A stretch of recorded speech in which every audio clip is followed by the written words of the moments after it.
हाय दोस्तों, अस्सलाम वालेकुम। कैसे आप लोग? मेरा नाम नबील है। आज 26.2.1 का ये है रिव्यू वीडियो मेरा। आप लोग को रिव्यू जल्दी चाहिए था, अपडेट करना चाहिए नहीं करना चाहिए, क्योंकि 26.2 से आप परेशान थे, तो रिव्यू थोड़ा सा मैं जल्दी ही लेके आ रहा हूँ। और क्योंकि मेरे पास आईफोन एयर है जिसपे मैं ये इस्तेमाल कर रहा हूँ अपडेट, तो यहाँ पे इसके ऊपर उतनी बैटरी बैकअप नहीं मिलती जितनी प्रो मैक्स पे मिलती है, 17 प्रो मैक्स पे। तो यहाँ पे थोड़ा जल्दी मैं टेस्ट भी कर पाया इसको, तो यहाँ पे आपको एक अंदाजा लग जाएगा किसमें कितना ये जो है बैटरी बैकअप मिलेगा इस अपडेट के साथ। लेकिन क्योंकि मैं जल्दी यहाँ पे अपडेट का रिव्यू बना रहा हूँ, तो इस बात का भी ध्यान रख लेना कि यहाँ पे ये अपडेट का जो ये रिव्यू है ये जल्दी बनाया हुआ रिव्यू है, और कुछ दिनों के बाद कुछ प्रॉब्लम जो है बाद में आ भी सकते हैं। थोड़ा सा केयरफुल रहना, ये बात का आप लोग को ध्यान रखना है। तो यहाँ पे स्टार्ट करते हैं हम इस अपडेट के रिव्यू के बारे में बात करने से, और सबसे पहले बारे में बात करते हैं बैटरी लाइफ की। तो यहाँ पे हम सबसे पहले फोटोज में जाते हैं और एक स्क्रीनशॉट आपको दिखाता हूं। इनफैक्ट दो स्क्रीनशॉट आपको दिखाता हूं। ये आइडल बैटरी ड्रेन का है। 26.2 तक आइडल बैटरी ड्रेन 0 था, क्योंकि यहाँ पे उसका ऑप्टिमाइजेशन भी अच्छा था और फोन भी मेरा प्रो मैक्स था। अब यहाँ पे एयर के साथ मैं यूज कर रहा हूं, हालांकि मैंने 15, 16, 17 पे भी यूज करके देखा, कभी आइडल बैटरी ड्रेन नहीं हुआ। लेकिन आईफोन एयर में जो है 1% का आइडल बैटरी ड्रेन हुआ है। और मैंने 10 बजे तक भी चेक किया हूं, कभी कभी रात के 12 बजे जो है उसको चार्जिंग करने के बाद सुबह के 10 बजे तक, लेकिन जब भी आइडल बैटरी ड्रेन नहीं हुआ था। लेकिन यहाँ पे सुबह 7 बजे यानी कि 7 घंटे में ही 1% आइडल बैटरी ड्रेन हुआ है। तो यहाँ पे मैंने इसका जो तहकीक की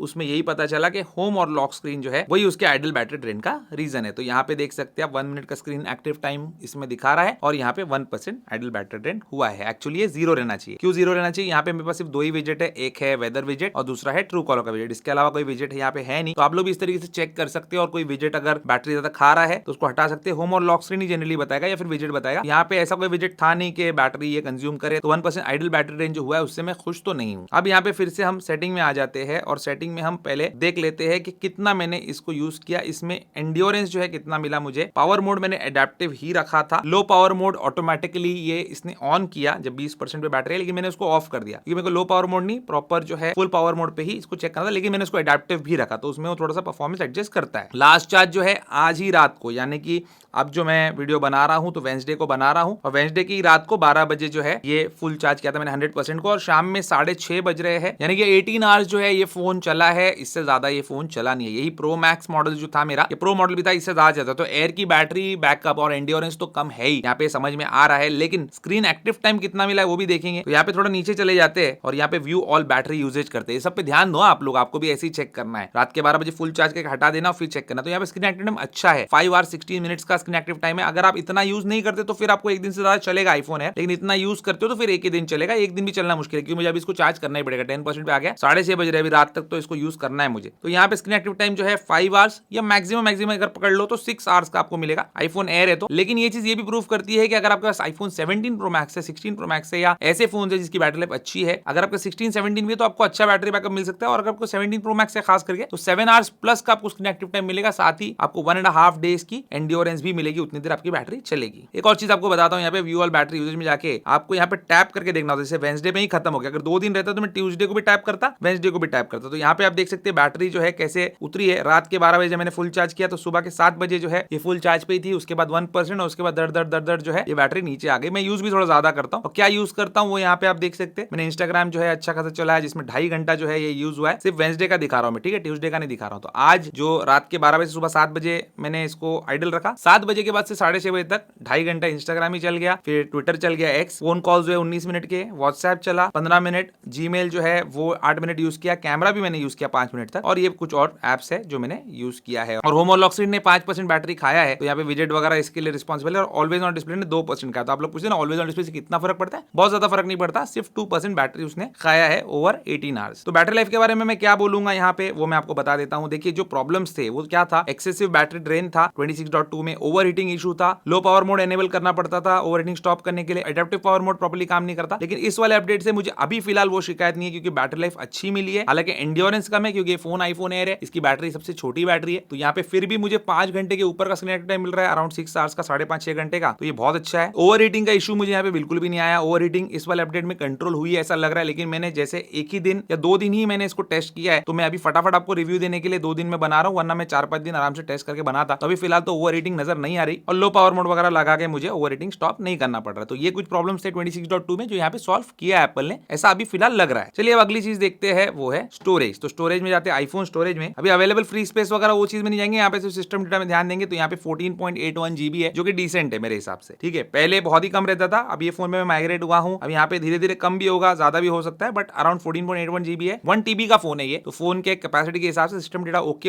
है, और यहाँ पे फ्लक्चुएटिंग रहता है, यहाँ पे लिखा हुआ भी है, तो टेंशन लेने वाली बात नहीं है। और यहाँ पे iOS पे मैं टैप करूँ तो यहाँ पे आपको ये भी दिखा रहा है कि एप्पल इंटेलिजेंस ने कितना स्पेस लिया है, iOS ने कितना लिया है, ये सारी चीजें यहाँ पे आपको देखने मिलेगी। तो ठीक है, स्टोरेज रिलेटेड मुझे कोई यहाँ पे इशू इस वाले अपडेट में नजर नहीं आया। लेकिन अभी हम बात करने वाले नेटवर्क परफॉर्मेंस की। तो नेटवर्क परफॉर्मेंस से मैं बहुत ज्यादा खुश नहीं हूँ यहाँ पे, इसको मत देखना आप। ये तो मैं अभी मेरा ऑफिस जो है वो साउंड प्रूफ किया हुआ है और अंडरग्राउंड है, तो इस वजह से नेटवर्क नहीं आता यहाँ पे, और मैं वाईफाई कॉलिंग का बहुत यूज करता हूँ। और अपडेट करने के बाद वाईफाई कॉलिंग में मुझे काफी प्रॉब्लम आ रहा था। जैसे मैंने मेरी मदर को कॉल किया तो कॉल फेल्ड आता 10 बार। उसके बाद मैंने वाईफाई कॉलिंग ऑफ किया, या वाईफाई ऑफ कर दिया, मैंने वाईफाई कॉलिंग ऑफ नहीं किया था, वाईफाई ऑफ किया था। जैसे वाईफाई कॉलिंग डिस्कनेक्ट हो जाता है, उसे वाईफाई ऑफ करके फिर जो है मैंने उनको कॉल लगाया तो लग गया। तो ये एक इशू है, और वाईफाई कॉलिंग का इशू नहीं होना चाहिए। अभी फिलहाल अच्छे से काम कर रहा है, लेकिन इनिशियली मुझे थोड़ा प्रॉब्लम आया, और मोडेम फर्मवेयर यहाँ पे क्योंकि नया नहीं आया है, तो यहाँ पे ये इशू जो है आपको भी फेस करने मिल सकता है। देखिए, ये पुराना मोडेम फर्मवेयर जो था वही यहाँ पे मोडेम फर्मवेयर अभी भी है। तो नेटवर्क रिलेटेड अगर कोई इशू आपको था, मुझे नहीं लगता कि वो इशू यहाँ पे सॉल्व होगा। हालांकि कॉल ड्रॉप उतना नहीं हुआ, लेकिन कॉल फेलियर जरूर यहाँ पे हो रहा था। कॉल लगाने के टाइम पे कॉल डिस्कनेक्ट हो रहा था, लग ही नहीं रहा था। इनफैक्ट परफॉर्मेंस मैंने जैसे आपको बताया था, यहाँ पे इंप्रूव किया एप्पल ने, मतलब गीकबेंच से हमको समझ में आ रहा है उससे यहाँ पे इंप्रूव हुआ है। तो यहाँ पे